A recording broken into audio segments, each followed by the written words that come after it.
Hi friends, welcome back to another video from AI Debates. In this video we are going to talk about philosophical questions of human origin. So let's go.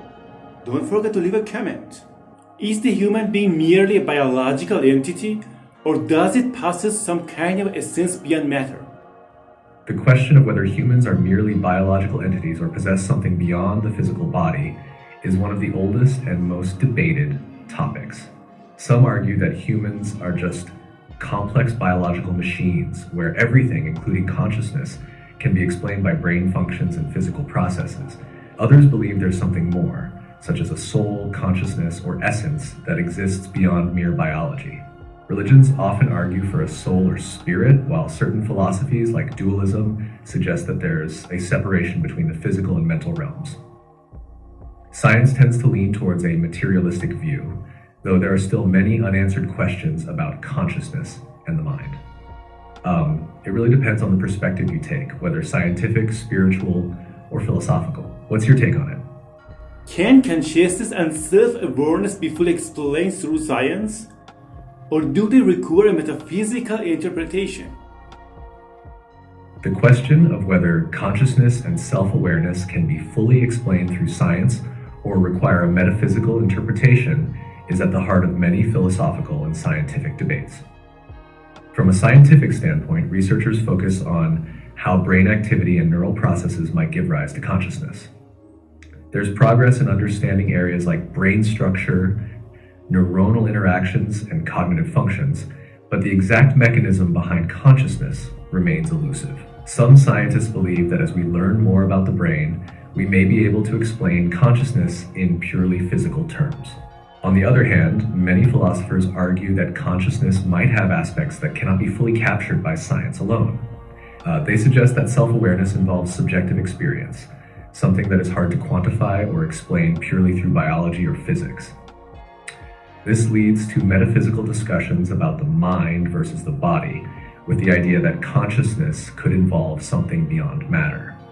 In the end, it might be that both science and metaphysics offer valuable insights, and the full explanation could require integrating both perspectives. What's your perspective on it? What role does this play in shaping human self-understanding and reflection?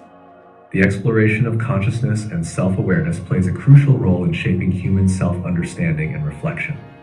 By delving into these concepts, we confront fundamental questions about who we are, why we think and feel the way we do, and what it means to be truly alive or aware.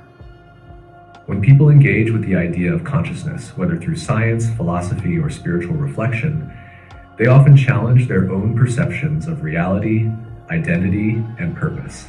This self-reflection leads to deeper questions about free will, morality, and the nature of existence itself. Whether through scientific inquiry or metaphysical interpretation, examining consciousness often encourages people to reflect on their place in the world and to explore their own subjective experiences, which can shape personal growth, values, and understanding of others. How do you think exploring these ideas impacts people's perspectives on life? Was the emergence of human beings purposeful, or merely the result of natural events? The question of whether the emergence of human beings was purposeful or simply the result of natural events is a matter of deep philosophical, scientific, and religious debate. From a scientific perspective, particularly in evolutionary biology, the emergence of humans is often seen as the result of natural events, such as mutations, environmental pressures, and survival challenges over millions of years. Evolutionary theory suggests that human beings evolved due to random genetic variations and the gradual accumulation of these changes over time without any inherent purpose guiding the process. On the other hand, many religious and spiritual traditions propose that humans were created with purpose or intention, often by a higher power. In these views, the emergence of humanity is seen as part of a divine plan or a purposeful creation, with a deeper meaning behind our existence. There's also a philosophical stance called teleology, which suggests that purpose may emerge naturally in the course of events, even if not necessarily imposed externally. What's your perspective? Do you think the emergence of humanity was simply random, or do you see a deeper purpose behind it? If humans evolved from animals, where is the boundary between humanity and animality? The boundary between humanity and animality is one of the most intriguing and debated topics in philosophy, biology, and anthropology. If humans evolved from animals, as the theory of evolution suggests, the question becomes, what sets us apart from other species? From a biological standpoint, humans share many traits with other animals, such as emotions, social behaviors, and the ability to learn.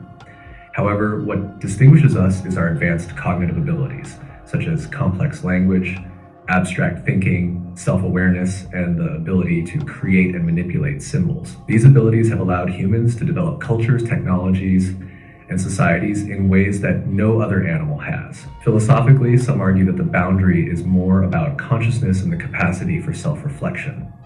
Humans seem to possess a level of self-awareness that is different from other animals. We contemplate our existence, question morality, and reflect on the future in ways that most animals don't appear to.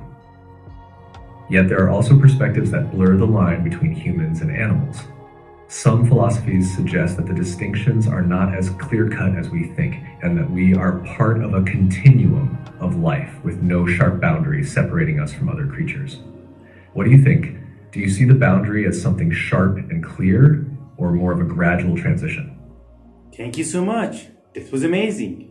You're very welcome. I'm glad you enjoyed it.